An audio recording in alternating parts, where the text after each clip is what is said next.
S people, good morning, good evening, good afternoon. जब भी जिसका बैच चल रहा है, होप सो आप लोग बहुत अच्छे होंगे, मैं भी बहुत अच्छा हूँ। तो ठीक है, तो स्टूडेंट्स, लास्ट क्लास हम लोग देखे थे कि जो डिसोल्यूशन वाला फॉर्म का हम लोग कंसेप्ट डिस्कशन कर रहे थे। तो ठीक है, तो उसमें हमने देखा था कि जो पीसीएमएल डिस्ट्रीब्यूशन के लिए, मतलब जब हम कैपिटल पेमेंट करोगे तो अब हमको पीसीएमएल डिस्ट्रीब्यूशन ऑफ कैश करना पड़ेगा। तो पीसीएमएल डिस्ट्रीब्यूशन ऑफ कैश के लिए हमारे पास दो मेथड था। पहले होता था मैक्सिमम लॉस मेथड, फिर दूसरा होता था एक्सेस कैपिटल मेथड। तो ठीक है, तो बेटे आज हम जो दो मेथड है, मैक्सिमम लॉस मेथड और एक्सेस ऑफ कैपिटल मेथड, उसको हम डिस्कशन करेंगे। फिर उसके ऊपर एक दो या सवाल करेंगे, फिर आज के लेक्चर को हम खत्म करेंगे। तो ठीक है, तो आज के क्लास शुरू करने से पहले मैं यही उम्मीद करूंगा कि लास्ट क्लास मैंने जो लिखवाया था, जो पीसीएमएल डिस्ट्रीब्यूशन ऑफ कैश का जो थ्योरी लिखवाया था, फिर एक छोटा सा प्रॉब्लम मैंने आपको दिखाया था। फिर उस प्रॉब्लम में हम लोग यही देखे थे कि अगर कैपिटल पेमेंट होगा तो एसेट तो एक दिन में रियलाइज नहीं हो सकता है। एसेट तो एक दिन में रियलाइज नहीं हो सकता है, तो एसेट ग्रेजुअली रियलाइज होगा, तो इसका मतलब हम पेमेंट भी ग्रेजुअली करेंगे। तो उसके लिए हम एक लिस्ट भी देखे थे। पहले कौन पैसे लेंगे, पहले रिलेशन एक्सपेंसेस का प्रायोरिटी रहता है, फिर उसके बाद प्रिफरेंशियल क्रेडिटर का प्रायोरिटी रहता है, फिर उसके बाद क्रेडिटर का लिस्ट आता है, फिर उसके बाद पार्टनर्स का लोन आता है, फिर उसके बाद पार्टनर्स का कैपिटल आता है।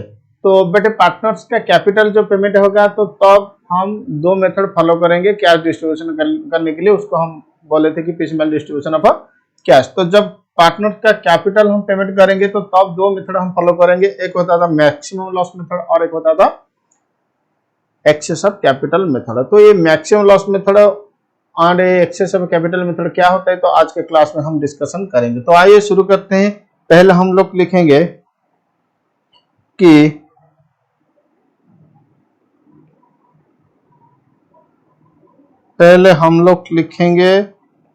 Maximum loss method. तो मेरे साथ साथ हेडिंग देके लिखो मैक्सिमम लॉस मेथड।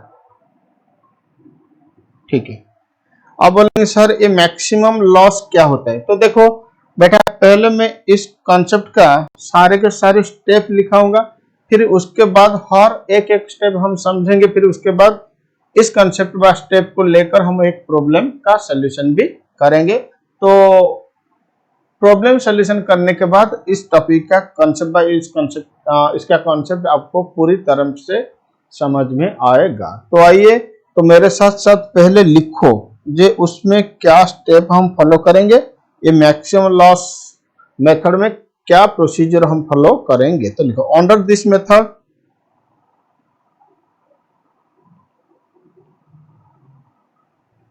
पहले नोट्स लिखना पड़ेगा, नोट लिखने के बाद हम लोग इसको समझेंगे। तो under this method each realisation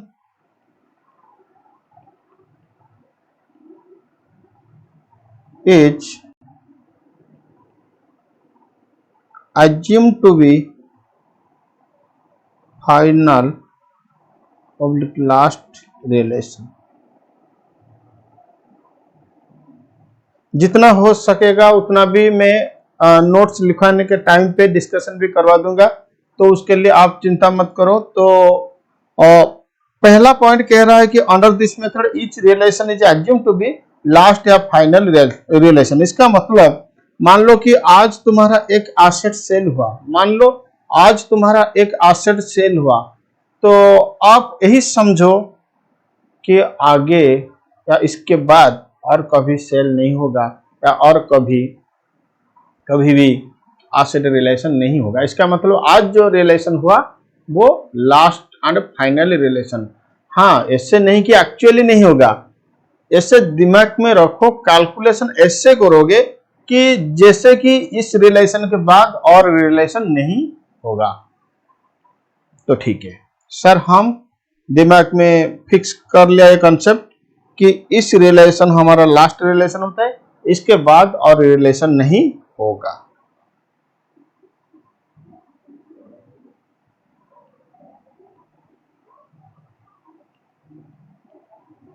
so continue करो। सो कैश इन हैंड, बेटा अंडरलाइन करो, कैश इन हैंड को is to be considered as first realisation. इसका मीनिंग हम अब भी नहीं समझेंगे, तो ठीक है। नेक्स्ट लिखो, the following procedure is to be followed, the following procedure is to be followed. हम यही प्रोसीजर फॉलो करेंगे। बेटा आपके लिए ये जो प्रोसीजर बहुत इंपॉर्टेंट होता है, क्योंकि अगर आपको प्रोसीजर याद नहीं होगा या अगर आपको प्रोसेस याद नहीं होगा तो बेटा ये कॉन्सेप्ट में अगर सवाल आएगा तो आप सॉल्व नहीं कर पाओगे। अगर जबरदस्ती सॉल्व करोगे तो वो गलत होने का चांसेस भी है। तो ठीक है, तो the following procedure is to be followed. ठीक है, पहला प्रोसीजर हुआ मेरा, पहला स्टेप हुआ कंप्यूट मैक्सिमम पॉसिबल लॉस। पहले मैक्सिमम पॉसिबल लॉस कंप्यूटेशन करो to partners.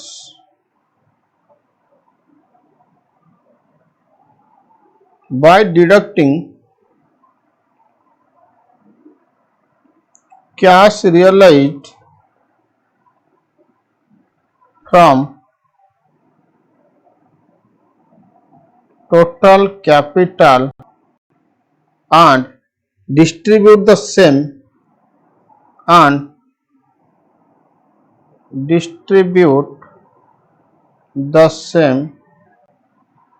in profit sharing ratio and distribute the same in profit sharing ratio।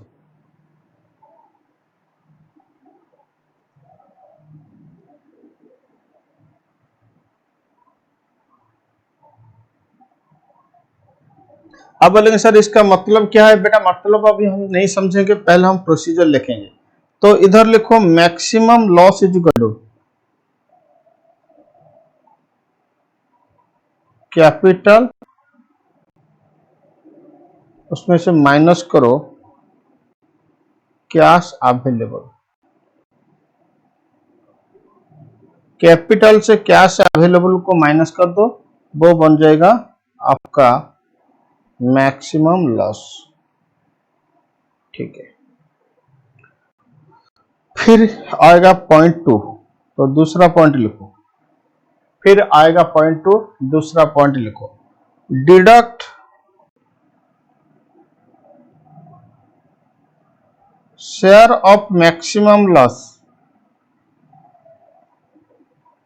Deduct share of maximum loss from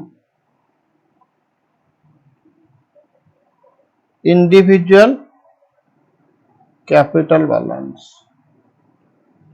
individual capital balance जितना है तो उसमें से आप minus करो क्या, शेयर ऑफ मैक्सिमम लॉस, मतलब मैक्सिमम लॉस से आपका जो हिस्सा है उसको पहले आप माइनस करो। तो ठीक है, हाँ सर हम माइनस कर लेंगे, आगे चलिए। तीसरा पॉइंट लिखो, distribute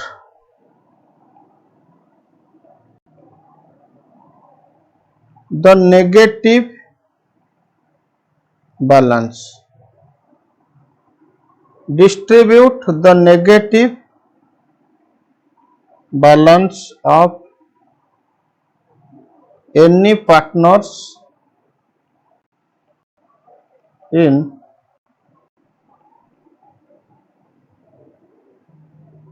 capital ratio subject to Garner versus Murray. इसका मतलब अगर किसी का भी नेगेटिव बैलेंस आ गया, किसी पार्टनर का अगर नेगेटिव बैलेंस आ गया, उसको हम डिस्ट्रीब्यूशन करेंगे कौन सा रेशियो में, कैपिटल रेशियो में। आप बोलेंगे सर ये कैपिटल रेशियो क्या होता है? बेटा मैंने जब गार्नर वर्सेस मोरे आपको समझाया था तो वहां पे मैंने बोला था कि कैपिटल रेशियो गार्नर वर्सेस मोरे के हिसाब से अगर आप फिक्स कैपिटल फॉलो करते हो तो कैपिटल बैलेंस, अगर फ्लक्चुएटिंग कैपिटल फॉलो करते हो तो adjusted capital balance. Adjusted capital balance से कंपटीशन करने के टाइम पे आपको सब कुछ लेना है, लेकिन प्रॉफिट ऑन रियलाइजेशन या लॉस ऑन रियलाइजेशन का आप नहीं लोगे, तो ठीक है। इसके बाद पॉइंट नंबर आई भी लिखो, the balance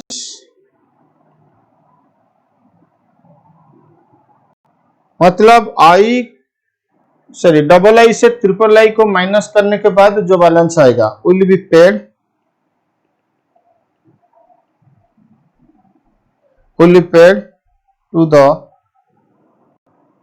to them from cash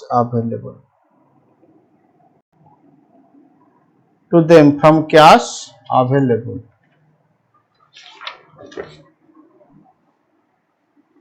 ठीक है।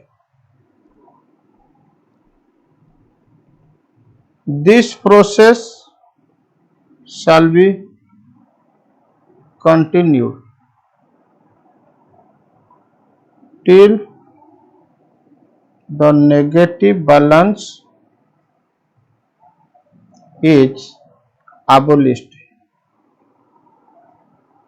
जब तक नेगेटिव बैलेंस खत्म नहीं हुआ है तब तक हम इस प्रोसीजर को कंटिन्यू करेंगे, तो full stop.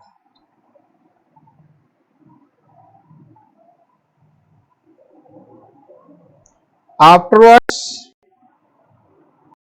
there will be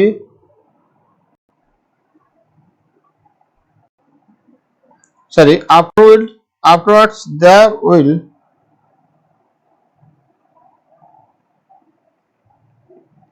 not be step 3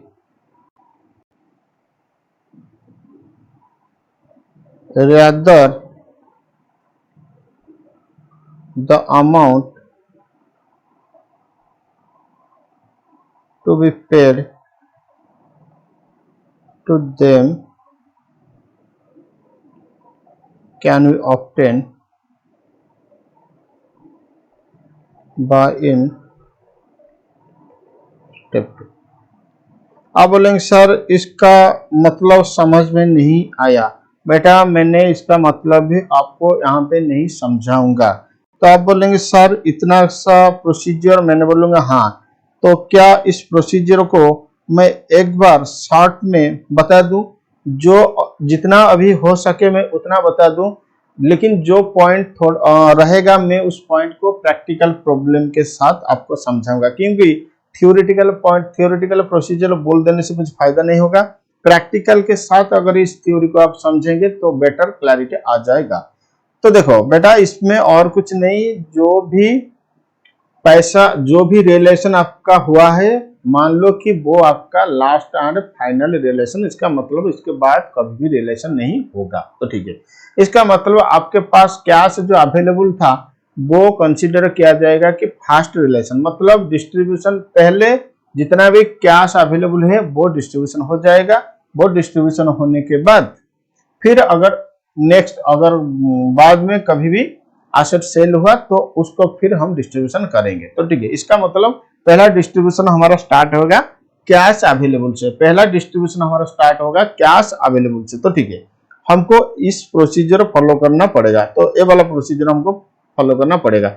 तो पहले हमको कैलकुलेशन करना है कि मैक्सिमम लॉस, पहले हमको कैलकुलेशन करना है क्या, मैक्सिमम लॉस। आप बोलेंगे सर मैक्सिमम लॉस कैसे कैलकुलेशन होगा, तो मैक्सिमम लॉस कैलकुलेशन करो कि जितना भी टोटल कैपिटल है पार्टनर का, तो उसमें से आप कैश अवेलेबल को माइनस कर दो, तो जो भी कैपिटल बैलेंस होगा उसमें से कैश अवेलेबल को माइनस कर दो, वो हो जाएगा आपका मैक्सिमम लॉस, ठीक है।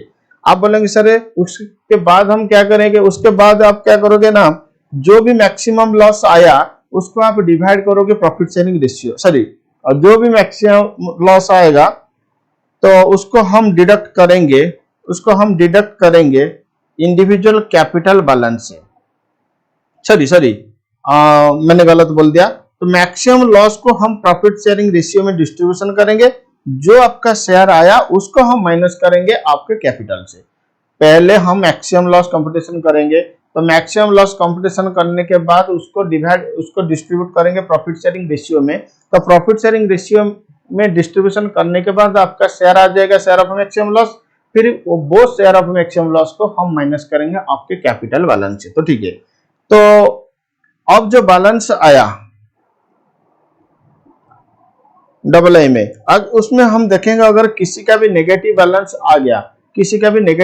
आ गया, तो उस नेगेटिव बैलेंस को जो हम दूसरे पार्टनर को ट्रांसफर कर देंगे, पर दूसरे पार्टनर के बीच में हम डिस्ट्रीब्यूशन कर देंगे बाय कैपिटल रेशियो। आप बोलेंगे सर कैपिटल रेशियो का मतलब यहाँ पे क्या होता है? यहाँ पे कैपिटल रेशियो का मतलब होता है गार्नर वर्सेस कामुरे में जो कैपिटल रेशियो था वही कैपिटल रेशियो। तो ठीक है, अब डबल आई में जो बैलेंस आया था उसमें से हम माइनस करेंगे ट्रिपल आई बैलेंस को। ट्रिपल आई में नेगेटिव पार्टनर का बैलेंस आप पॉजिटिव पार्टनर के पास चला जाएगा, तो अब जो रिजल्ट आएगा उसको हम क्या करेंगे ना, हम उसको अमाउंट पेड करेंगे, उसी अमाउंट को हम पेड करेंगे। आप बोलेंगे सर उसके बाद आप जो लिखे थे ये वाला पॉइंट मैं अभी आपको नहीं समझाऊंगा, इसको मैं बाद में समझाऊंगा अगर जरूरत होगा तो। अच्छा ठीक है, तो एक काम करो, मेरे पास आप लोग के लिए एक एग्जाम्पल है, मेरे पास आप लोग के लिए एक बढ़िया सा एग्जाम्पल है, जो जिस एग्जाम्पल में आप ये वाला कॉन्सेप्ट को पूरी तरह से समझ जाओगे। तो ठीक है, तो सबसे पहले ये वाला एग्जाम्पल को लिखो। अगर जो स्टूडेंट इस क्लास को यूट्यूब में कर रहे हो या पेन ड्राइव क्लास में कर रहे हो या वर्चुअल, हाँ पेन ड्राइव वाले लोग, तो जिसके पास मैट होगा तो वो एग्जाम्पल शायद डेफिनेटली आपके मैट में होगा। अगर मैट में ये एग्जाम्पल आपका नहीं है तो आप एक काम कर सकते हैं, इस एग्जाम्पल का स्क्रीनशॉट ले लीजिए फिर इसको लिख लोगे। तो ठीक है, ये देखो क्या बोला, P Q एंड R तीनों पार्टनर है। तो ठीक है, उनका प्रॉफिट शेयरिंग रेशियो 3:2:1 होता है, 3:2:1। तो ठीक है, 31 दिसंबर 1998 में द फार्म डिजल हो गया। तो 31 दिसंबर 98 में फार्म का डिजोल्यूशन हो गया। जिस दिन फार्म डिजोल्यूशन हुआ इसका मतलब 31 दिसंबर 98 में तो फार्म का बैलेंस शीट ऐसे था।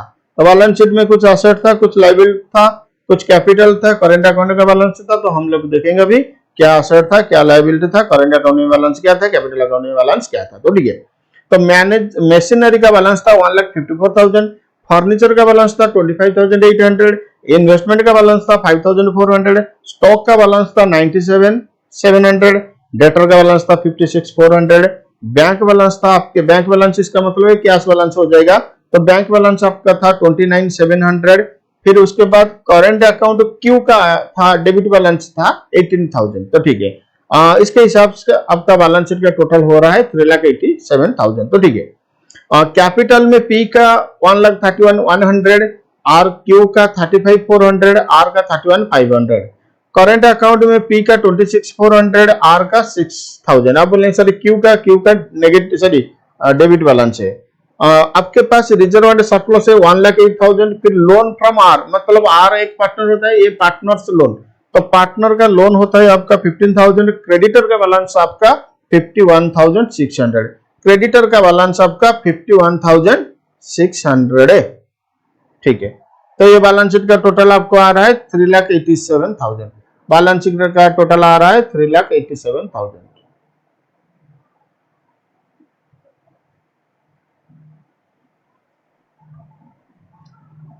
Okay. The assets were realized as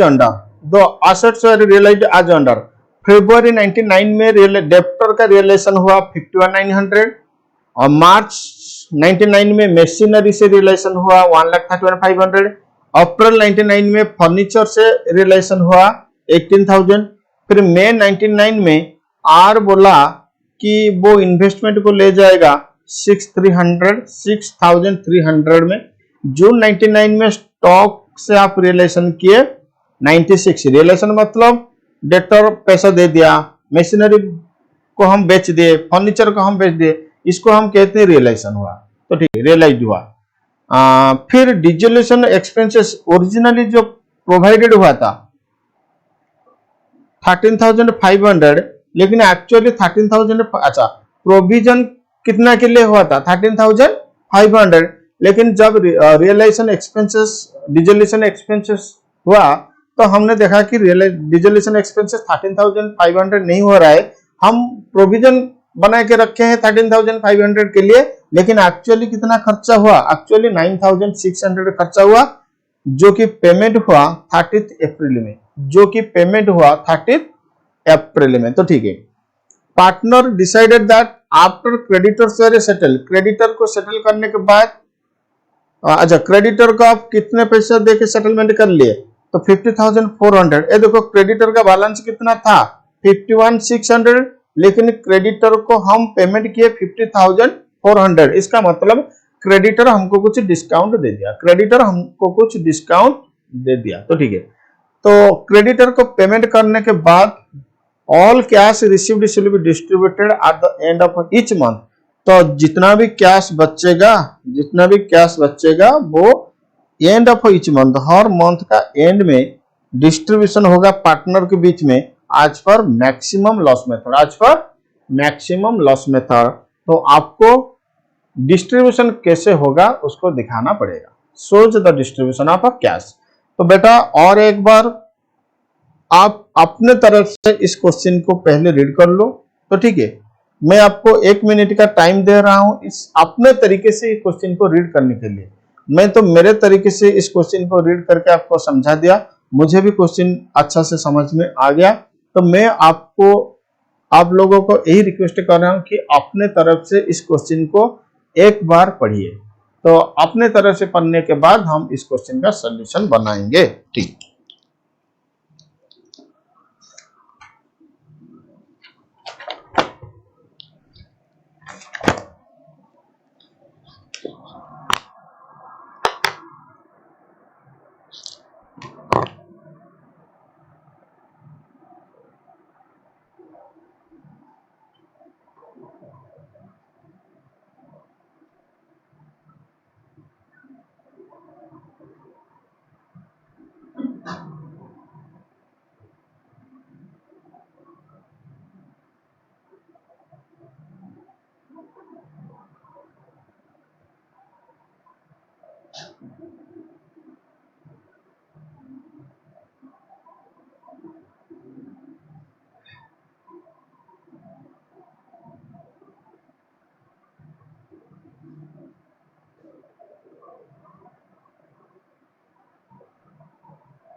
हो गया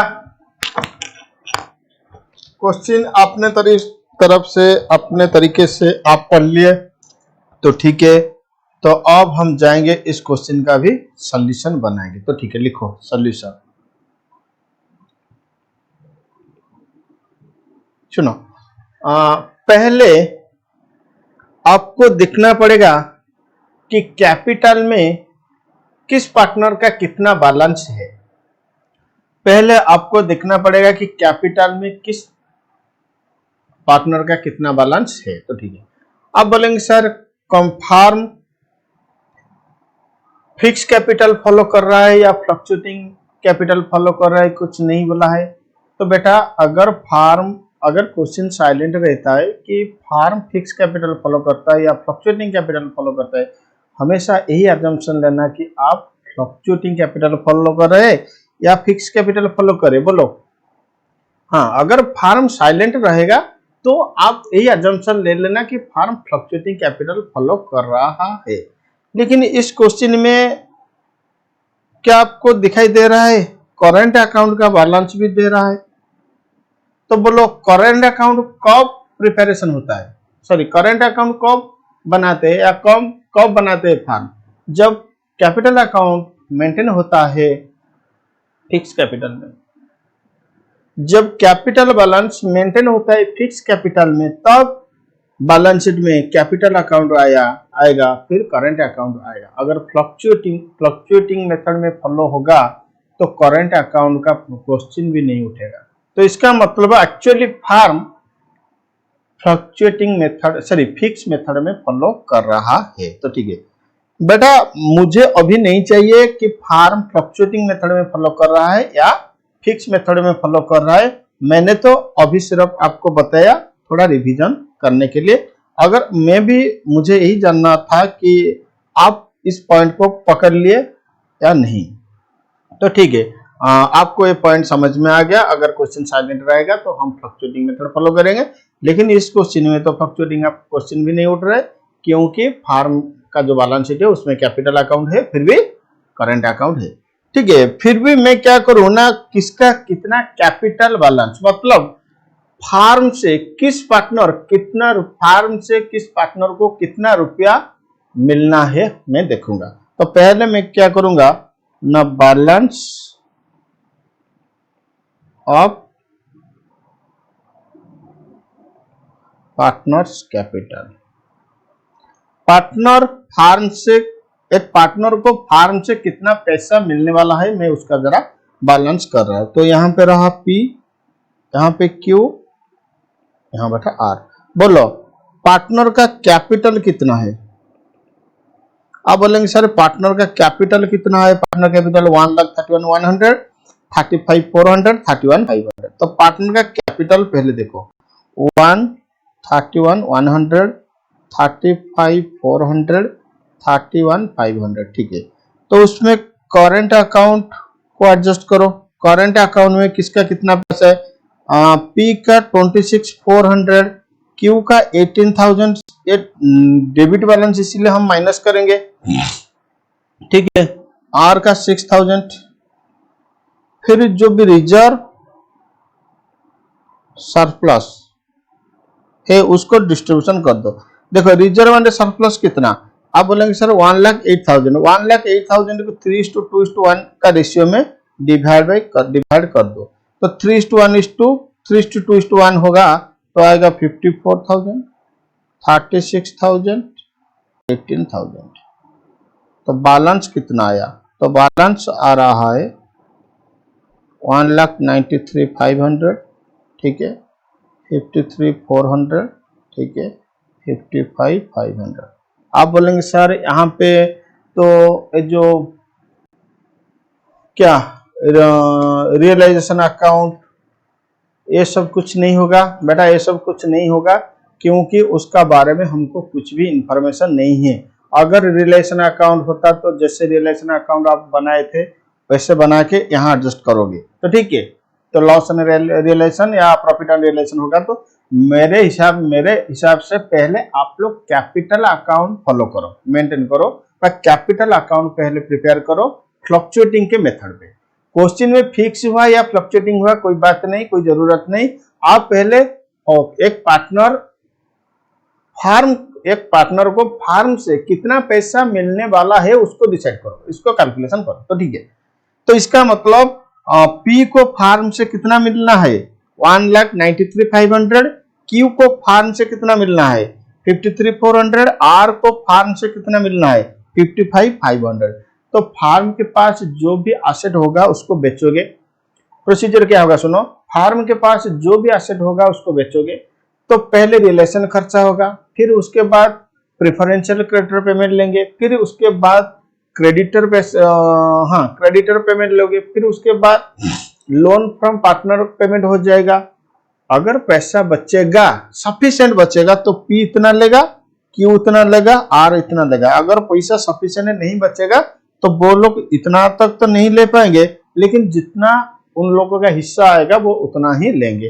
तो कैसे कौन पार्टनर कितना अमाउंट लेगा हम उसको डिस्ट्रीब्यूट करेंगे मैक्सिमम लॉस मेथड का हिसाब से। तो लिखो अभी statement of distribution of cash.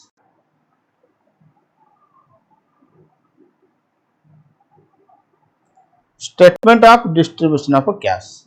तो मैं एक स्टेटमेंट बनाऊंगा जिस स्टेटमेंट में मैं कैश डिस्ट्रीब्यूशन करूंगा। तो ठीक है, अच्छा सर इसके लिए आप थोड़ा कलर चेंज कर दीजिए। ठीक है, इधर मुझे रखना है पर्टिकुलर, इधर मुझे रखना है पर्टिकुलर, ठीक है। आप फार्म से किन लोगों को पैसा मिलने वाला है, आप बोलेंगे सर फार्म से किन किन लोगों को पैसा मिलने वाला है, आर को मिलने वाला है उसका लोन के लिए, फिर क्रेडिटर को मिलने वाला है, तो ठीक है, फिर पी क्यू आर को मिलने वाला है क्या, कैपिटल का बैलेंस। आप बोलेंगे सर आर को जो लोन के बारे में मिलने वाला है 15,000, आप उसका कैपिटल में क्यों ऐड नहीं किए, बेटा पार्टनर का लोन और पार्टनर्स कैपिटल वो दोनों अलग है, तो इस दोनों में प्रायोरिटी हम देंगे पार्टनर्स का लोन। पार्टनर्स का लोन पेमेंट होने के बाद अगर पैसा बचेगा तो पार्टनर का कैपिटल पेमेंट होगा।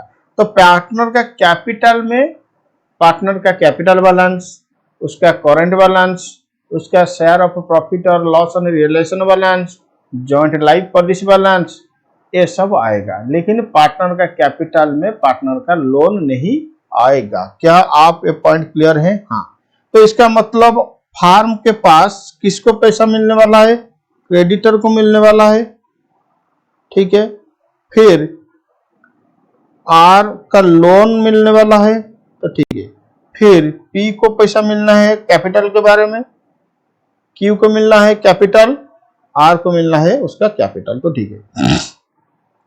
इतना सुनो, यही फॉर्मेट आप फॉलो करेगा, अगर इस फॉर्मेट इससे फॉलो करोगे तो आपका जो अगर क्वेश्चन आएगा एग्जाम में तो आपका सॉल्यूशन पता अच्छा रहेगा, आप फ्रेंडली भी रहेगा, एग्जामिनर आपके सॉल्यूशन को एग्जामिनर को आपका सॉल्यूशन समझ में आएगा, फिर आपको अच्छा मार्क मिलेगा।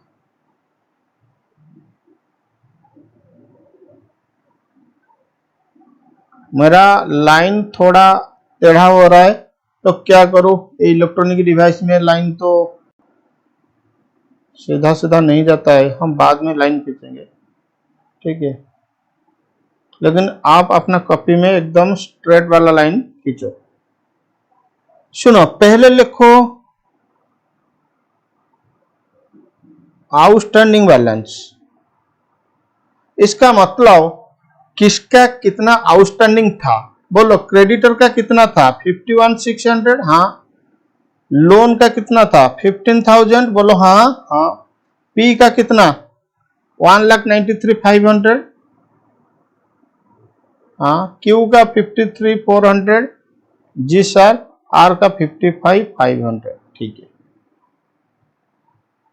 अब डिस्ट्रीब्यूशन शुरू होगा, अब डिस्ट्रीब्यूशन शुरू होगा, तो ठीक है, जो 31 दिसंबर 1998 में पहला डिस्ट्रीब्यूशन होगा, 31 दिसंबर 1998 में पहला डिस्ट्रीब्यूशन होगा। आप बोलेंगे सर क्यों, क्योंकि 31 दिसंबर 1998 में फार्म का डिसोल्यूशन हुआ था, तो फार्म का डिसोल्यूशन अगर होगा तो जो भी आपका कैश इन हैंड रहता है, जो भी आपका कैश इन हैंड रहता है वही आपका फास्ट डिस्ट्रीब्यूशन बनेगा, वही आपका फास्ट डिस्ट्रीब्यूशन बनेगा, तो ठीक है, इसका मतलब 31 दिसंबर 98 में आपका पहला डिस्ट्रीब्यूशन होगा, ठीक है।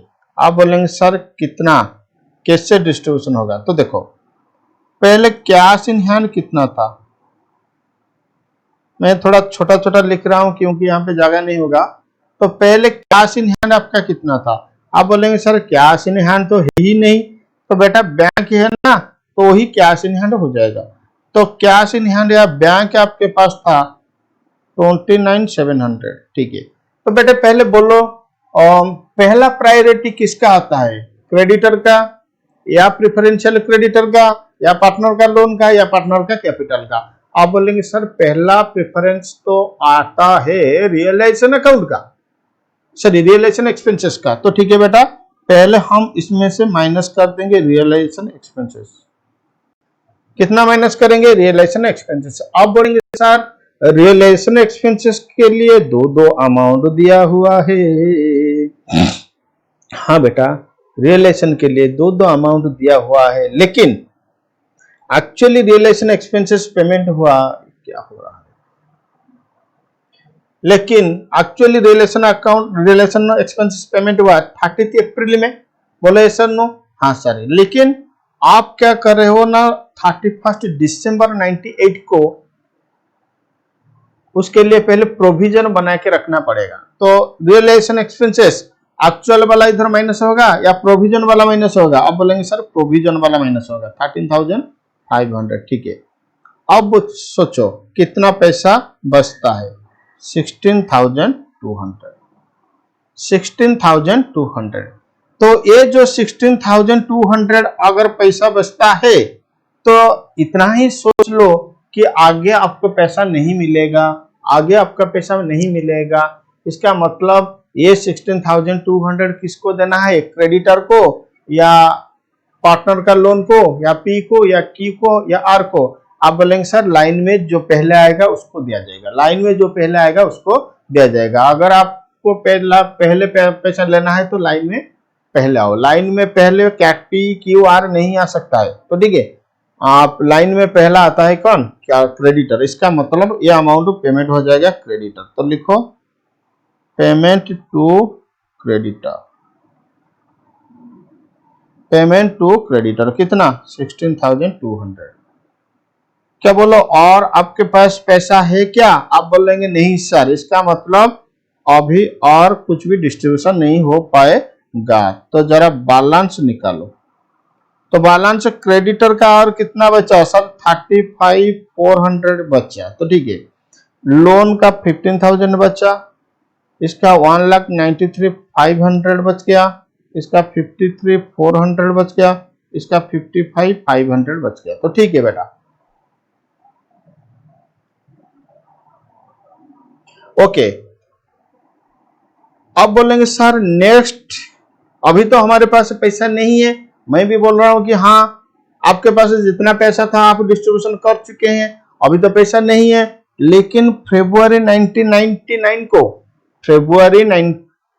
को आपको डेप्टर से पैसा मिला, कितना? 51,900। तो अब डिस्ट्रीब्यूशन होगा किस दिन? नालायक को बोलो किस दिन डिस्ट्रीब्यूशन होगा? फरवरी 1999 को। अब फरवरी 1999 को नेक्स्ट डिस्ट्रीब्यूशन होगा। तो ठीक है, नेक्स्ट डिस्ट्रीब्यूशन होगा क्या? कैश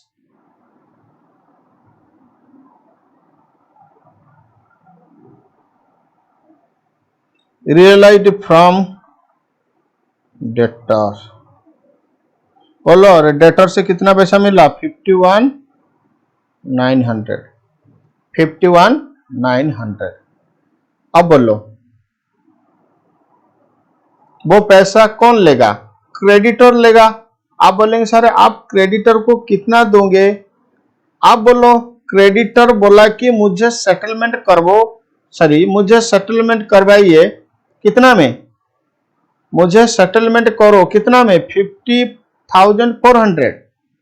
क्रेडिटर बोलता है कि ठीक है मेरा तो कितना पैसा आपसे मिलना है वो तो अलग बात है, लेकिन मुझे 50,400 दे दो, वो सेटलमेंट हो जाएगा। तो क्रेडिटर 50,400 टोटल लेगा।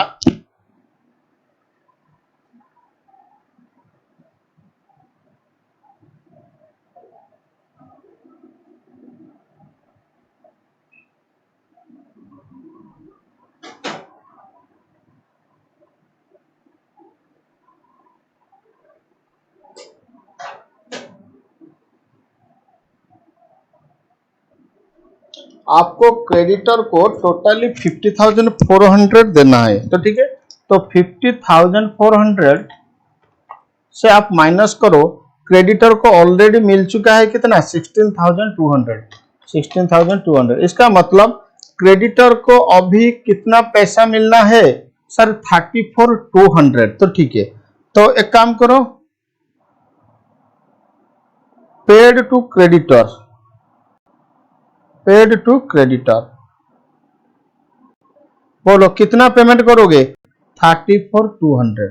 ठीक है, डिस्काउंट कितना वो डिस्काउंट दे दिया सर? 1,200 रुपया डिस्काउंट दे दिया। तो क्रेडिटर का बैलेंस जीरो हो जाएगा, क्रेडिटर का बैलेंस जीरो हो जाएगा। लेकिन 51,900 आपके पास कैश था, 51,900 आपके पास कैश था, इसमें से क्रेडिटर को कितना पेमेंट होगा? 34,200। 34,200 और कितना पैसा बचता है सर 51,900 से आप पेमेंट कर दिए 34,200 और पैसा बचा 17,700 ठीक है और 17,700 बच गया तो ठीक है बोलो ये 17,700 से कौन पैसा लेगा सर पेमेंट होगा क्या पार्टनर का लोन तो पेमेंट करो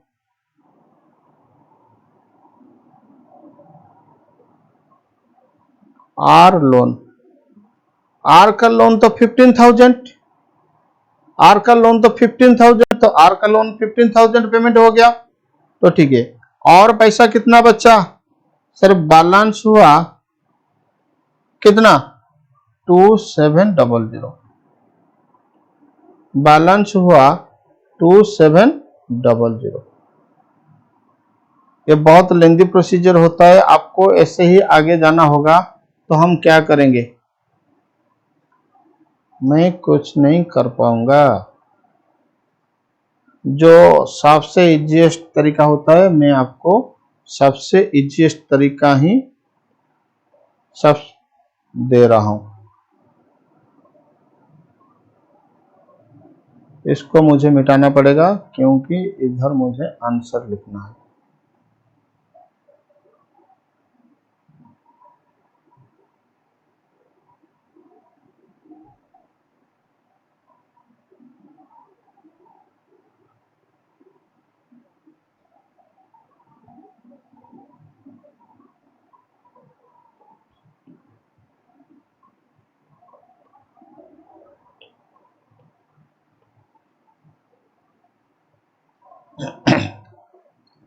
और कितना बैलेंस बचा आप बोलेंगे सर 2700 तो ठीक है तो 2700 आपके पास बचता है तो आप ये जो 2700 इसको किसको पेमेंट करोगे क्योंकि जो 2700 आपके पास पैसा बचता है वो क्रेडिटर का पेमेंट खत्म हो गया लोन का वाला खत्म हो गया तो पार्टनर का पी क्यू आर का कैपिटल बचा तो ये जो 2700 ये पी लेगा या क्यू लेगा या आर लेगा कौन बताएगा तो आप बोलेंगे सर अभी इसका मतलब अभी हम लोग जो डिस्ट्रीब्यूशन ऑफ कैश था उसको फॉलो करेंगे तो ठीक है उसी को ही हम अभी फॉलो करेंगे तो मेरे हिसाब से मैंने आप लोगों को 2 मिनट का टाइम दे रहा हूं आप पहले यहां तक समझो यहां तक रिवाइज करो फिर उसके बाद हम देखेंगे ठीक है 2 मिनट टाइम लीजिए यहां तक रिवाइज करो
ठीक है, हो गया आप लोग का रिवीजन।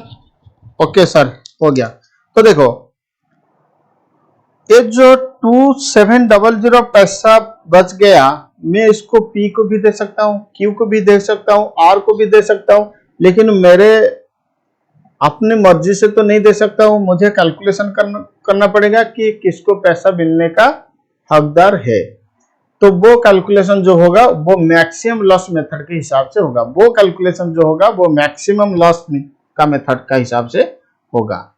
तो अभी क्या करेंगे, हम क्या करेंगे ना, मैक्सिमम लॉस का कॉन्सेप्ट अभी शुरू करेंगे। तो लिखो, distribution of cash,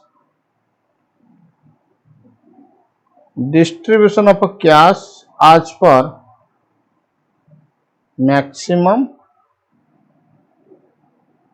loss method,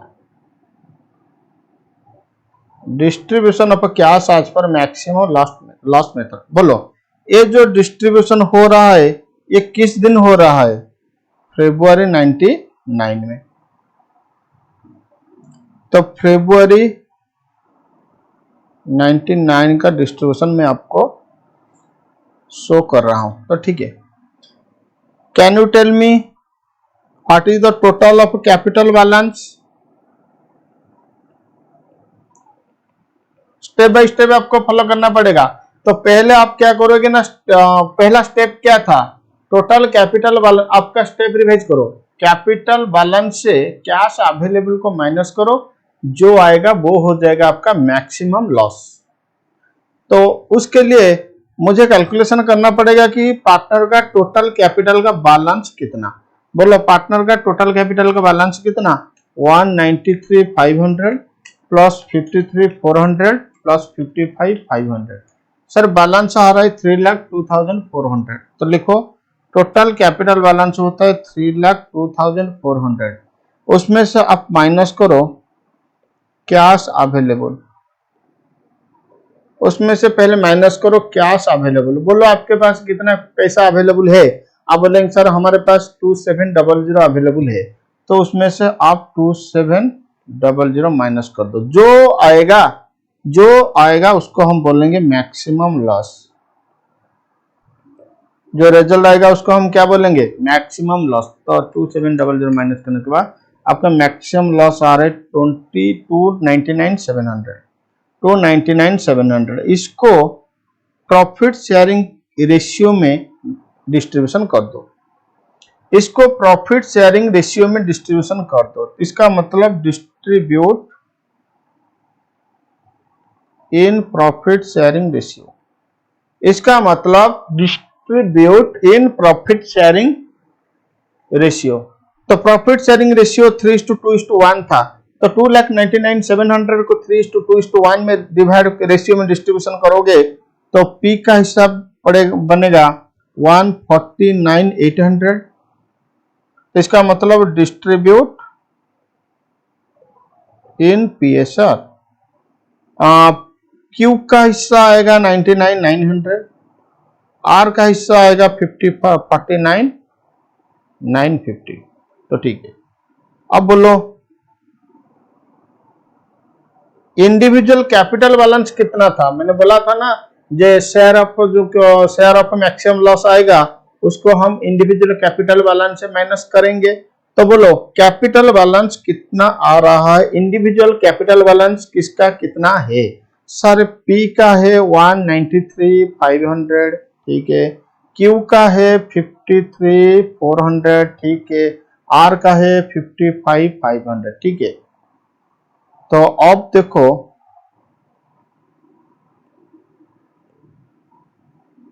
sir अब क्या देखेंगे, इसमें से माइनस करेंगे शेयर ऑफ, इसमें से माइनस करेंगे शेयर ऑफ क्या? शेयर ऑफ मैक्सिमम लॉस 149,800, ठीक है। 99,900, ठीक है। 49,950, ठीक है। अब देखो बैलेंस क्या रहा है। सर 193,500 से हमको माइनस करना पड़ेगा 49 नहीं 149,800। तो बैलेंस आ रहा है 43,700, ठीक है। सर क्यू का बैलेंस आएगा 53,400 से, 53,400 से हमको माइनस करना पड़ेगा 99,900। 53,400 से हमको माइनस करना पड़ेगा 99,900 है, जो कि बैलेंस आ रहा है 46,500। सर नेगेटिव आ रहा है, बेटा नेगेटिव आ रहा है तो नेगेटिव लिखो। सर आर का बैलेंस क्या आ रहा है 55,500 से हम माइनस करेंगे 49,950। सर बैलेंस आ रहा है 5550, तो ठीक है बैलेंस आ गया। उसके बाद क्या स्टेप था, उसके बाद स्टेप हमारा यही था कि अगर किसी भी पार्टनर का नेगेटिव बैलेंस आता है, अगर किसी भी पार्टनर का नेगेटिव बैलेंस आता है तो उसको हम जो बाकी रिमेनिंग पार्टनर्स होते हैं उन लोगों का कैप बैलेंस को ट्रांसफर हो जाएगा आज पर गार्नर वर्सेस मुरे, आज पर गार्नर वर्सेस मुरे। तो ठीक है, अब हम क्या करेंगे ना, नेगेटिव बैलेंस ऑफ क्यू को, नेगेटिव बैलेंस ऑफ क्यू को हम ट्रांसफर करेंगे किसको, पी को एंड आर को, क्योंकि पी एंड आर ये दोनों का पॉजिटिव आ रहा है, क्यू का नेगेटिव आ रहा है, तो क्यू का जो नेगेटिव बैलेंस है उसको हम ट्रांसफर करेंगे पी एंड क्यू। आप बोलेंगे सर कौन सा रेशियो में, सुनो एक्चुअली क्वेश्चन में जो firm really capital account follow कर रहा है फिक्स कैपिटल मेथड में। आप बोलेंगे सर आपको कैसे पता चला, आप बोलेंगे सर आपको कैसे पता चला, बेटा मुझे इससे पता चला कि मैंने देखा क्वेश्चन में फार्म का जो बैलेंस शीट है, बैलेंस शीट में कैपिटल का बैलेंस है, फिर करंट अकाउंट का बैलेंस है। आप लोग को यही मालूम होना चाहिए कि करंट अकाउंट का बैलेंस कब आएगा, करंट अकाउंट का बैलेंस कब आता है।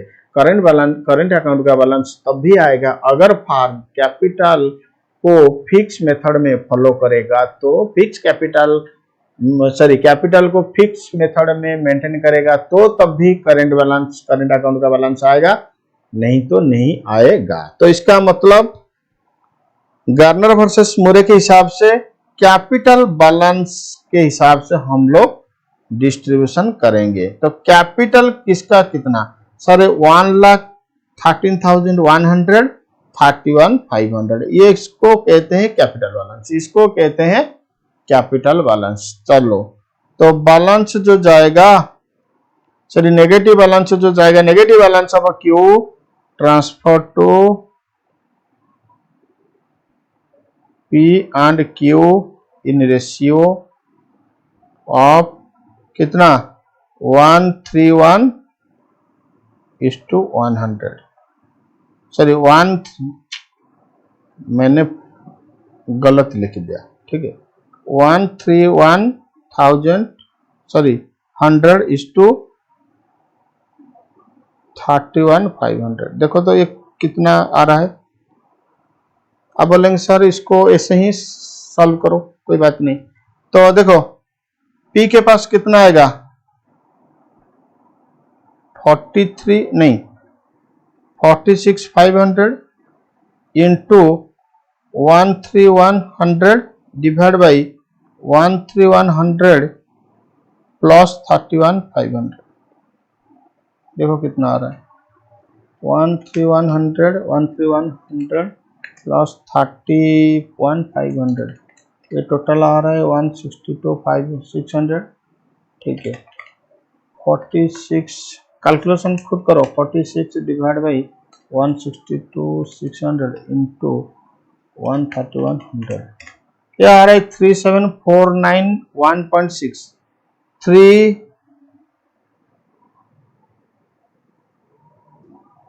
क्या मैंने गलत कैलकुलेशन कर लिया, ठीक है और एक बार मैं देख रहा हूँ 1, oh my God, I am so sorry,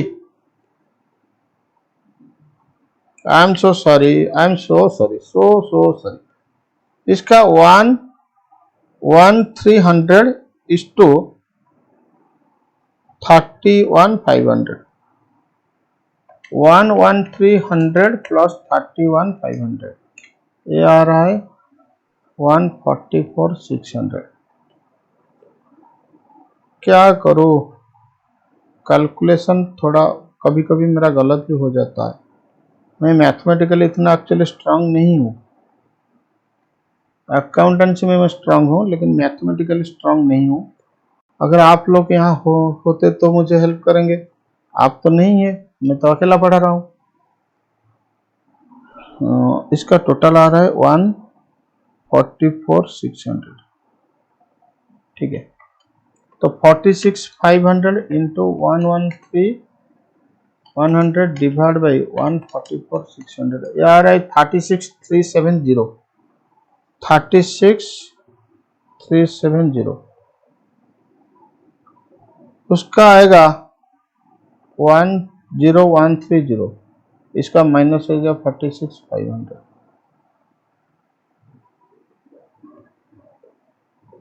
मैं बार बार कैलकुलेशन नहीं दिखाऊंगा। अब देखो बैलेंस क्या आ रहा है। बैलेंस आ रहा है 7280। इसका तो जीरो हो गया, इसका हो गया 4580 नेगेटिव। अब देखो इसको माइनस करने के बाद आर का नेगेटिव हो गया। पहले आर का नेगेटिव नहीं था लेकिन अब आर का नेगेटिव हो रहा है, तो इसका मतलब आर का जो नेगेटिव वो फिर ट्रांसफर हो जाएगा किसको, पी के पास, क्योंकि पी अकेला पॉजिटिव वाला बच रहा है। तो माइनस हम करेंगे नेगेटिव बैलेंस,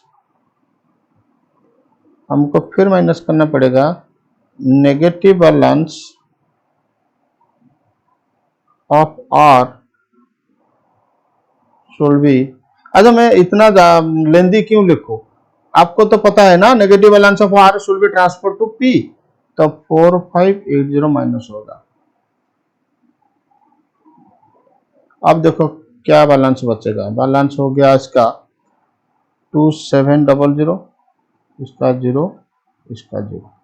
इसका मतलब और किसी के पास नेगेटिव नहीं है, तो P का आ रहा है 2700, Q R का आ रहा है 00। इसका मतलब अभी हमारे पास क्या पैसा क्या से कितना अवेलेबल है 2700। इसका मतलब P को मिलेगा 2700।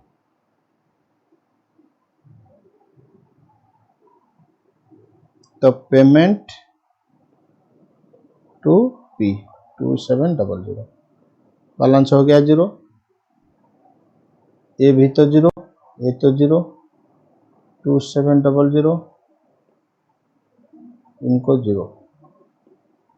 बोलो बैलेंस कितना बचा। पी को पेमेंट हो गया, बैलेंस कितना बचा, बोलो बोलो फटाफट बोलो। सर 2700 होने के बाद इसका बैलेंस रहता है 19800। ठीक है, इसका रहता है 53,400, इसका बचता है 55,500। ठीक है, अब बोलेंगे सर हमको यहाँ तक समझ में आ गया एकदम अच्छे से। मैं बोलूँगा बेटा ओवर कॉन्फिडेंस बुरा चीज होता है, तो तुम एक काम करो, मैं तुम्हें 2 मिनट का टाइम दे रहा हूँ। 2 मिनट, सिर्फ 2 मिनट, उससे ज्यादा नहीं दूंगा। 2 मिनट में पहला जो मैंने कैलकुलेशन किया कि कैसे पी को मिला 2700, कैसे पी को मिला 2700, उसको देखो। अगर समझ में आता है तो आगे हम जाएंगे। अगर यहाँ पे आपको कहीं पे भी प्रॉब्लम है तो आप वीडियो को फिर से पीछे करके देखो। ठीक है, फिर भी स्टिल डाउट है, मुझे व्हाट्सएप कर सकते हो या मुझे कॉल कर सकते हो। कॉल तो मत करो, व्हाट्सएप कर सकते हो।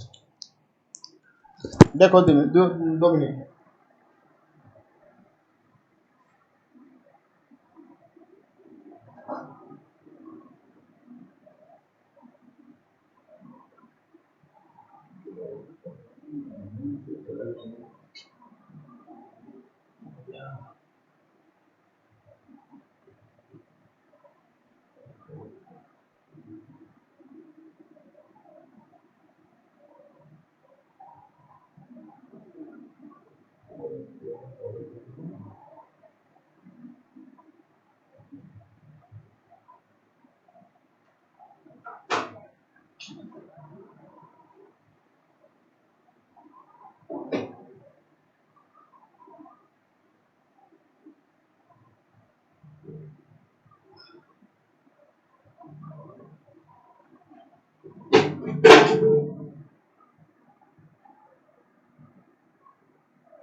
ओके, हो गया आपका रिवीजन?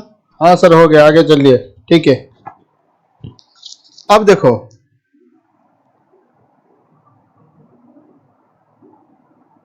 ये जो हुआ हमारा बैलेंस, नहीं इस लाइन हम नहीं खींचेंगे।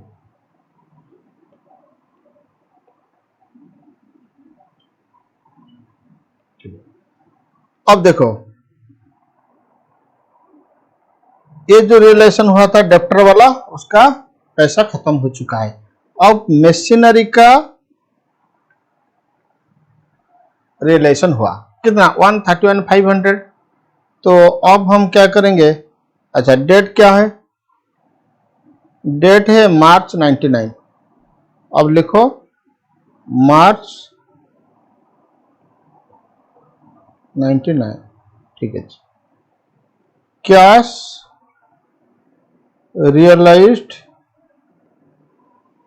फ्रॉम मशीन,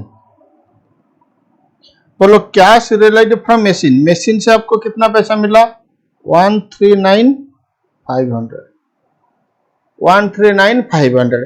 बोलो ये जो 139,500, इस पैसा से क्रेडिटर को और कुछ मिलना है? आप बोलेंगे ना सर। पार्टनर का लोन मिलना है? आप बोलेंगे ना सर। जो भी पेमेंट होगा पार्टनर का कैपिटल पेमेंट होगा, जो भी पेमेंट होगा पार्टनर का कैपिटल पेमेंट होगा। तो कैपिटल किसका कितना बाकी है, पी का बाकी है 190,800, क्यू का बाकी है 53,400, आर का अभी भी बाकी है 55,500। तो ठीक है, आप बोलेंगे सर ये जो 139,500 अब हमारे पास पैसा है, हम किसको देंगे, पी को देंगे या क्यू को देंगे, हम या आर को देंगे? बेटा हम किसी को भी ऐसे नहीं दे सकते हैं, हम मैक्सिमम लॉस का कंसेप्ट लगाएंगे। जिसका आएगा वो जिसको पे करना है आज पर मैक्सिमम लॉस मेथड, हम उसी को ही पेमेंट करेंगे। इसका मतलब फिर हमको वही वर्किंग को जाना पड़ेगा। ठीक है, इन लोगों का बैलेंस अभी कितना, अच्छा ये हो गया। अब फरवरी 99 का जो डिस्ट्रीब्यूशन, फरवरी 99 का जो डिस्ट्रीब्यूशन, अब किसका डिस्ट्रीब्यूशन होगा, मार्च 99 का। कलर तो चेंज करना पड़ेगा, नहीं तो आपको प्रॉब्लम होगा। मार्च 99 का अब डिस्ट्रीब्यूशन होगा। तो ठीक है, बोलो कैपिटल बैलेंस, तीनों पार्टनर का कैपिटल बैलेंस क्या है? देखो पी का है 190,800 प्लस क्यू का है 53,400 प्लस आर का है 55,500। तो तीनों पार्टनर का कैपिटल बैलेंस अभी होता है 299,700, 299,700। ठीक है, उसमें से हम माइनस करेंगे कैश अवेलेबल। बोलो कैश अवेलेबल अभी कितना है, 139,500। बोलो मैक्सिमम लॉस कितना आएगा? अब बोलेंगे सर मैक्सिमम लॉस आ रहा है 139,500, हम माइनस करेंगे तो 1,60,200। ठीक है, अब बोलो P Q R, capital balance 190,800, ठीक है, 53,400, ठीक है, 55,500, ठीक है, माइनस करो शेयर ऑफ मैक्सिमम लॉस, जो भी मैक्सिमम लॉस है ना उसका शेयर माइनस करो। अब बोलो 3:2:1 का रेशियो था,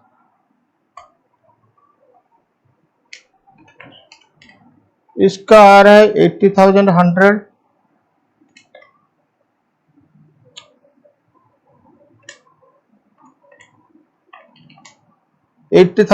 इसका आ रहा है 53,400, इसका आ रहा है 26,700।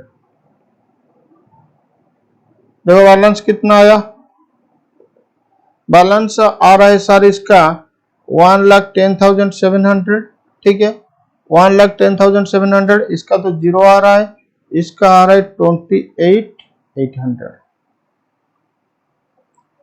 अब बोलो किसी का नेगेटिव बैलेंस है क्या? आप बोलेंगे नहीं सर किसी का नेगेटिव बैलेंस है ही नहीं, तो इसका मतलब P को मिलेगा 1,10,700, Q को मिलेगा 28,800। तो पेमेंट हो जाएगा 1,10,700, 28,800।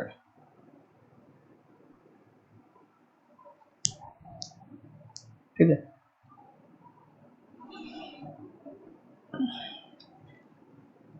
आइए पेमेंट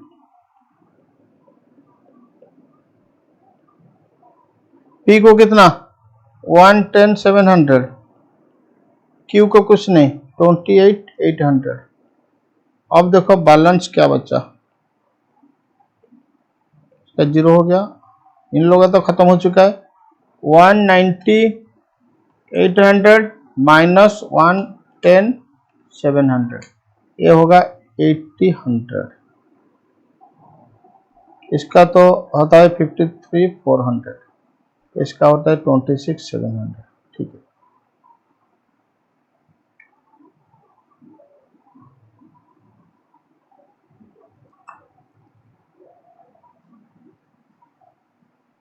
अब बोलो क्या आपको प्रोसीजर कुछ समझ में आ रहा है? आप बोलेंगे हाँ सर समझ में आ रहा है। तो फिर क्वेश्चन को चलो, अप्रैल में फर्नीचर से रिलेशन हुआ, अप्रैल में फर्नीचर से रिलेशन हो रहा है 18,000, तो इसका मतलब अप्रैल 99 के लिए फिर और एक कैलकुलेशन होगा।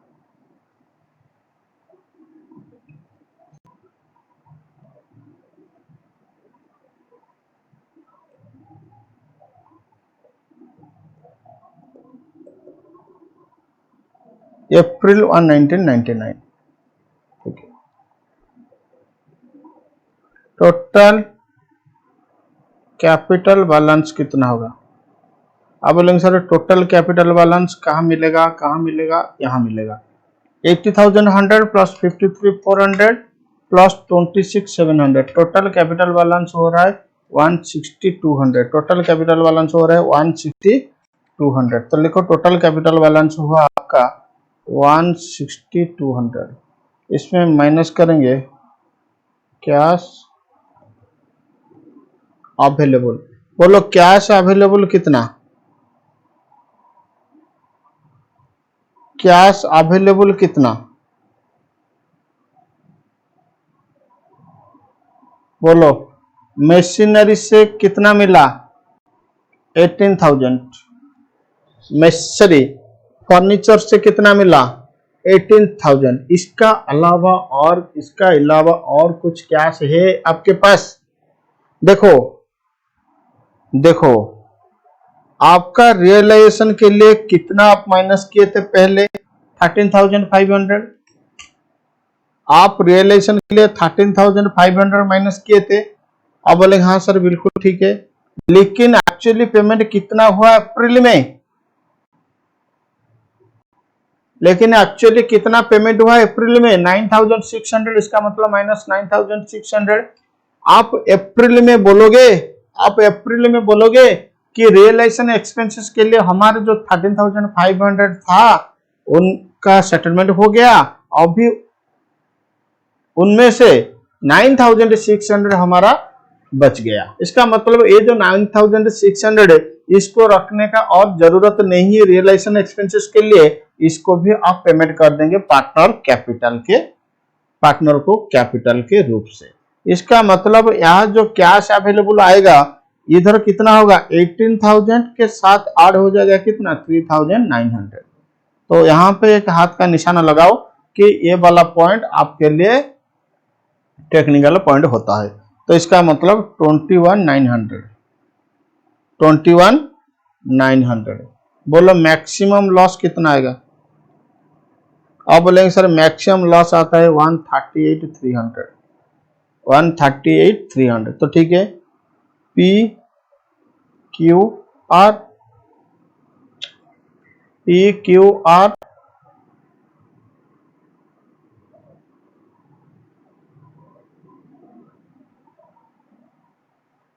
पी क्यू आर, बोलो कैपिटल बैलेंस कितना,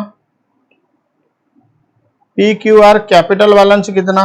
आप बोलेंगे सर कैपिटल बैलेंस इसका तो 80,100, 53,400, 26,700, तो ठीक है, इसमें से हम माइनस करेंगे क्या, शेयर ऑफ मैक्सिमम लॉस, इसमें से हम माइनस करेंगे शेयर ऑफ मैक्सिमम लॉस। तो शेयर ऑफ मैक्सिमम लॉस कितना आएगा, इसको प्रॉफिट शेयरिंग रेशियो में डिस्ट्रीब्यूशन करो, तो ये आ रहा है 69,150, ये आ रहा है 4,600, ये आ रहा है 23,050। अब देखो बैलेंस क्या आ रहा है, बैलेंस आ रहा है 10,950, 7,300, 3,650,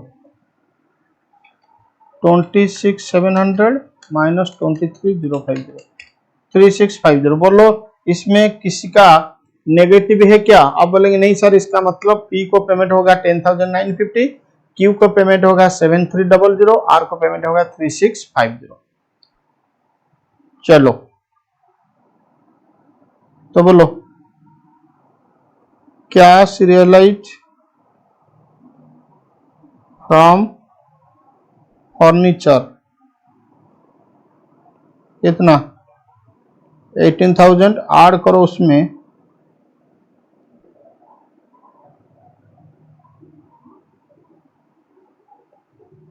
सरप्लस फ्रॉम, ऐड करो उसमें सरप्लस फ्रॉम रियलाइजेशन एक्सपेंसेस 3,900, 3,900, तो टोटल हो गया 21,900, पेमेंट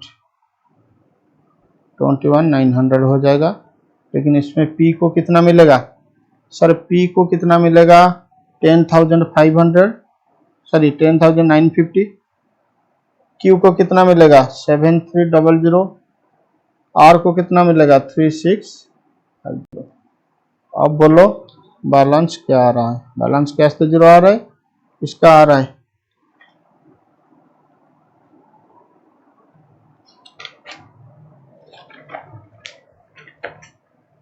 बैलेंस, बोलो किसका कितना आ रहा है, सर पी का आ रहा है 69,150,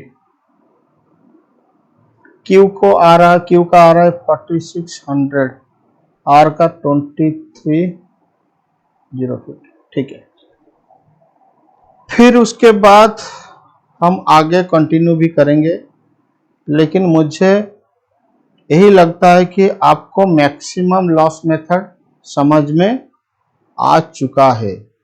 तो अब बोलो कौन सा दिन, मई 1999, देखो क्वेश्चन, उसके बाद मई 199 में आर क्या क्या ना इन्वेस्टमेंट को ले गया 6,300, तो सिंपल सा बात है, इन्वेस्टमेंट टेकन बाय आर, बोलो इसके लिए थोड़ी ना और मैक्सिमम लॉस के हिसाब से कैलकुलेशन होगा, इन्वेस्टमेंट टेकन बाय आर, सीधा आर का बैलेंस 6,300 माइनस कर दो। अब बोलो बैलेंस क्या आएगा, सर बैलेंस आएगा पी का 69,150, क्यू का आएगा 4,600, आर का आएगा 16,750, ठीक है। अब क्या होगा सर, अब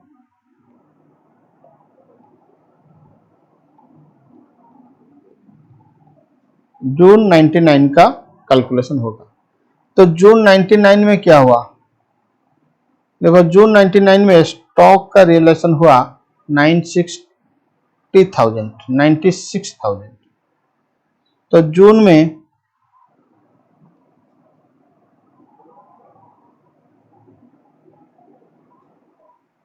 रियलाइज्ड फ्रॉम स्टॉक, जून में बोलो रियलाइज्ड फ्रॉम स्टॉक, बोलो रियलाइज्ड फ्रॉम स्टॉक कितना 96,000, पेमेंट करेंगे तो चलो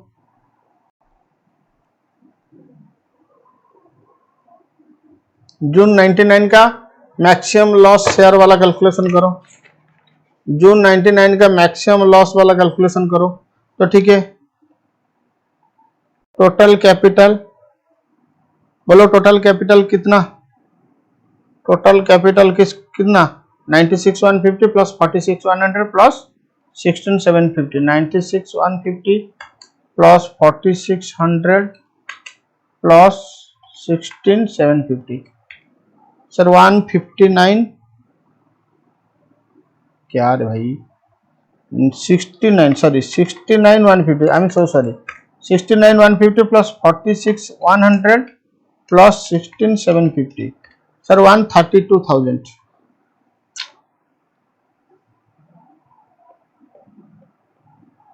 उसमें माइनस करो कैश अवेलेबल,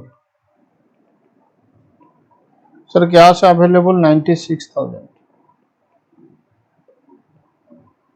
तो मैक्सिमम लॉस कितना 36,000। तो ठीक है, P Q R balance capital, balance of capital कितना, balance of capital 69,150, 46,100, 16,750 minus share of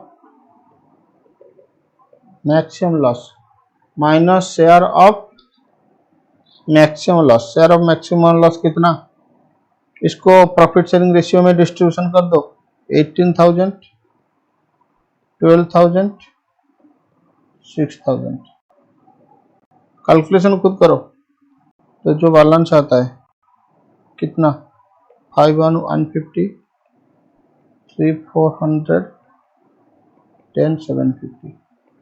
बोलो इसमें किसका नेगेटिव है क्या, आप बोलेंगे ना सर नेगेटिव तो नहीं है, इसका मतलब पेमेंट हो जाएगा पी को कितना 51,150, क्यू को कितना 3,400, आर को कितना 10,750। बोलो पेमेंट हो गया, पेमेंट तो 96,000 होगा, लेकिन किसको कितना पेमेंट होगा, बोलो पेमेंट तो 96,000 होगा, लेकिन किसको कितना पेमेंट होगा, पी को पेमेंट होगा कितना आया 51,150, क्यू को कितना पेमेंट होगा 3,400, इसको कितना पेमेंट होगा 10,750। बोलो बैलेंस क्या बच्चा, बैलेंस क्या बच्चा,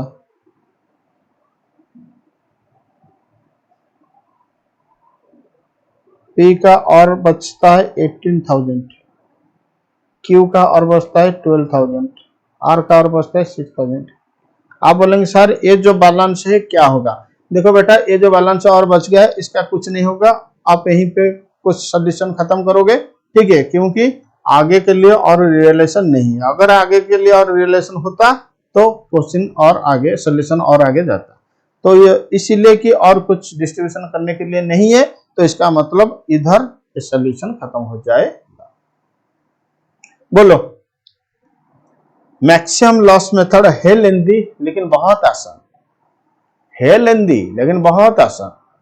तो ये जो मैक्सिमम लॉस मेथड अगर एग्जाम में आएगा, क्या आप इस प्रोसीजर के हिसाब से सॉल्यूशन दे पाओगे, ए सर में, हाँ सर हम सॉल्यूशन दे देंगे। तो ठीक है बेटा, इस क्वेश्चन को ज्यादा क्वेश्चन करने का कोई दरकार नहीं, इसी एग्जाम्पल को आप बार बार 4 बार 5 बार 6 बार रिवाइज करो, प्रैक्टिस करो, इसी एग्जाम्पल को याद रखो, इसका सॉल्यूशन को याद रखो, देखोगे क्वेश्चन जो भी एग्जाम में आएगा वो आपके कब्जा में रहेगा। अगर इसको आप याद नहीं रखोगे तो कुछ नहीं होगा। एक्चुअली कॉन्सेप्ट बहुत इंपॉर्टेंट होता है, प्रोसीजर बहुत इंपॉर्टेंट होता है, तो वो प्रोसीजर को सीखने के लिए या प्रैक्टिकल क्वेश्चन में अप्लाई करने के लिए एक भी प्रॉब्लम सफिशिएंट हो जाएगा, ठीक है। तो मेरे हिसाब से मैंने मैक्सिमम लॉस का जो मेथड था उसको कंप्लीट करवा दिया। अभी मैं मूव करूंगा एक्सेस ऑफ कैपिटल मेथड को।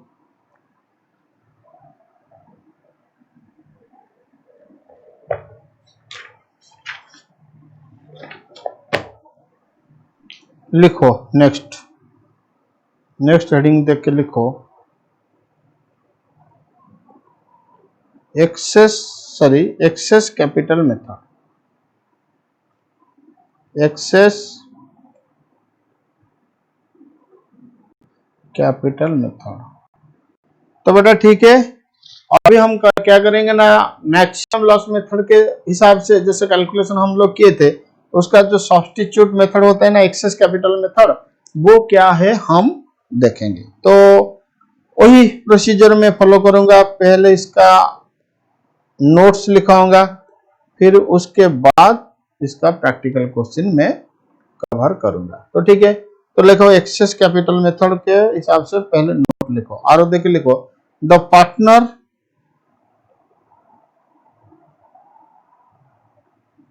whose capital is greater in proportion, the partner whose capital is greater in proportion to his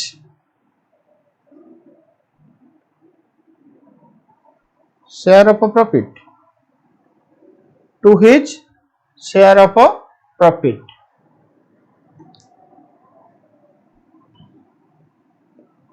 of the firm is first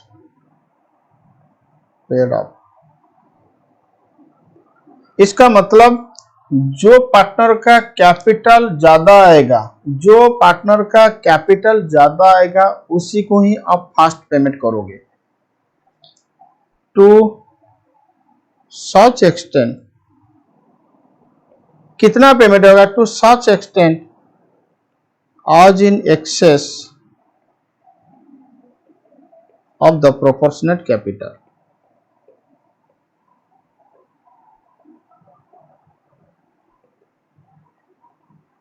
आप बोलेंगे सर कुछ समझ में नहीं आया। बेटा समझ में आ जाएगा, उसके लिए चिंता करने का कोई आवश्यकता नहीं है। तो जैसे कि आपको मैक्सिमम लॉस मेथड पहले समझ में नहीं आया था, मैंने क्या स्टेप लिखाया था, फिर जब क्वेश्चन मैंने सोल्यूशन कर दिया आपके सामने, तो आप यही बोलते हो कि सर मैक्सिमम लॉस मेथड बहुत इजी होता है। तो बेटा उससे भी इजी होता है एक्सेस कैपिटल मेथड, थोड़ा मेहनत कम हो जाता है एक्सेस कैपिटल मेथड में। तो एक्चुअली इधर एक बात याद रखो कि जिसका एक्सेस आएगा कैपिटल उसी को पहले पेमेंट होगा, जिसका एक्सेस कैपिटल आएगा उसी को ही पहले पेमेंट होगा। तो ठीक है, आप बोलेंगे सर एक तो ठीक है, लेकिन स्टेप बाय स्टेप हमें लिखा दीजिए। तो लिखो following steps are to be followed. Following steps are to be followed, हम लोगों को यही सब स्टेप फॉलो करना है। तो ठीक है, आप बोलेंगे सर हाँ अगर आप स्टेप बाय स्टेप लिखा देंगे तो हम कुछ कर सकते हैं, अगर स्टेप बाय स्टेप नहीं देंगे तो हम कुछ भी नहीं कर सकते हैं। तो लिखो बेटा स्टेप 1। ठीक है, पहले calculate outstanding capital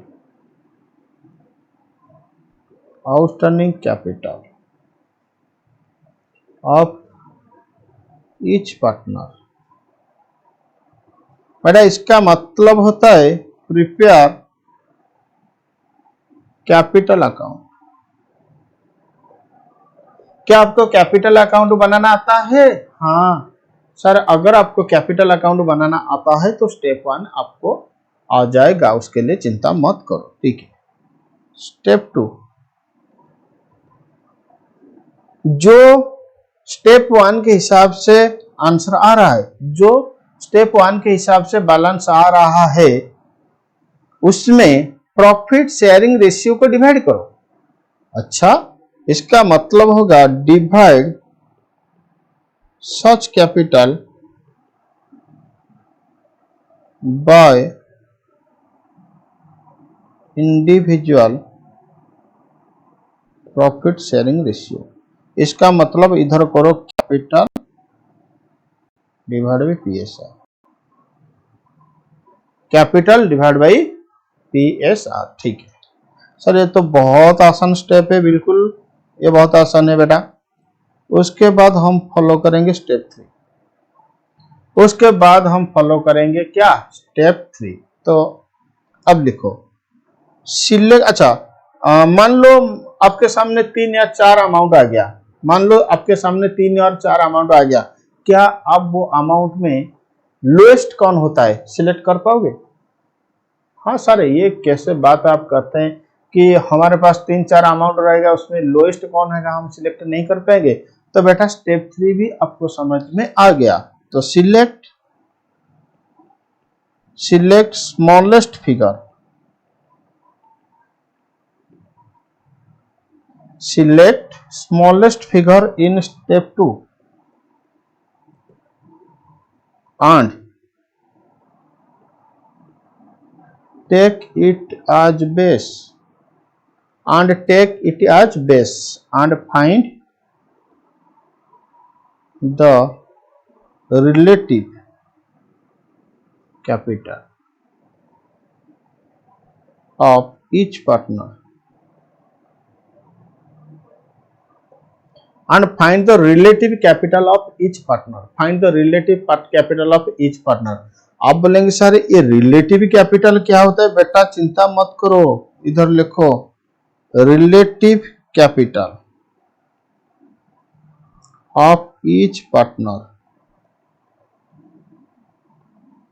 is equal to relative capital of each partner is equal to जो आपका बेस आया था उसमें से इंडिविजुअल प्रॉफिट शेयरिंग रेशियो को मल्टीप्लाई कर दो।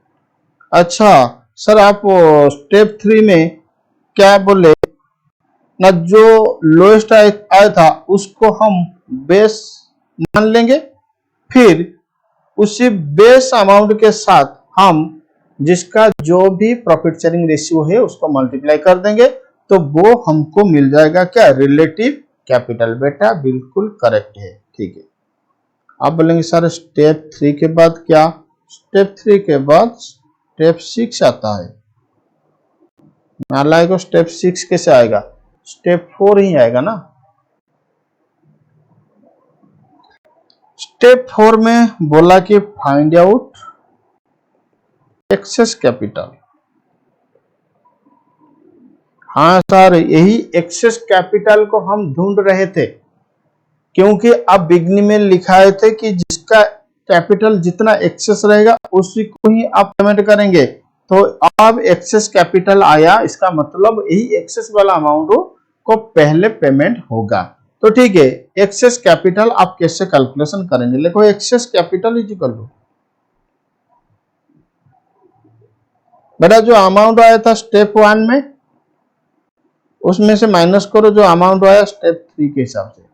तो स्टेप 1 से स्टेप 3 का अमाउंट माइनस करो, जो बैलेंस आएगा उसको हम बोलेंगे एक्सेस कैपिटल। स्टेप 1 का अमाउंट से स्टेप 3 माइनस करो। आप बोलेंगे सर पेमेंट कितना होगा? यही जो एक्सेस कैपिटल वही अमाउंट पेमेंट होगा। Such excess capital will be paid to partner. मतलब जिसका जितना एक्सेस कैपिटल रहेगा उसको उतना ही पेमेंट होगा, जिसका जितना एक्सेस कैपिटल रहेगा उसको उतना ही पेमेंट होगा। आप बोलेंगे सर